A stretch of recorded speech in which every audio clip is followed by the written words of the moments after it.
Der Fremde, der nur einen einzigen Tag in unserem München verweilet und wohl eine Rundfahrt gemacht haben mag, dann schnell wiederum weiter eilet, der kennt unser München noch lange nicht. Das muss man genau schon studieren. Die Stadt zeigt so schnell nicht ihr wahres Gesicht, der wird sich in vielem wohl irren. Er sieht den Fischbrunnen und den Wolfsbrunnen, den Hubertusbrunnen und den Ochsenbrunnen, sieht das Brunnenbubel über Wasser laufen. Aber wenn er denkt, dass wir das Wasser saufen, ach du lieber Gott, der täuscht sich sehr.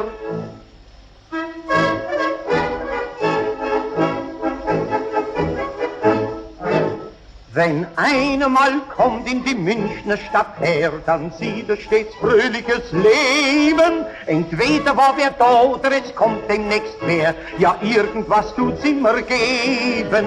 Veteraner, die Schützen, Turner, Feuerwehr, am liebsten bei uns Feste feiern. Denn das haben wir los, das verstehen wir sehr, das Fest feiern, das können wir Bayern. Wir haben Maschgrafeste und Oktoberfeste und die Starkbierfeste, Magdalenenfeste und auf jedem Fest wir fest und laben. Doch wer deshalb denkt, dass wir Gelder haben, ach du lieber Gott, der täuscht sich sehr.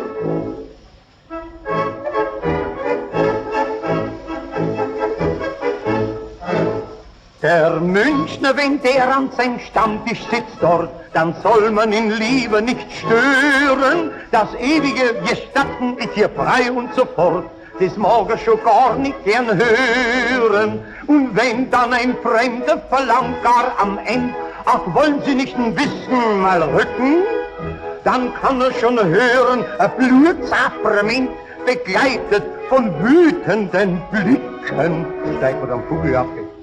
Dann schimpft der Saufpressen und die Schnapspressen, die Kartoffelpressen, eures Meierfressen, ja der Teufel heißt die Bande, die Berliner. Doch wer denkt, das Preisen wir nicht leiden können, ach du lieber Gott, der täuscht sich sehr.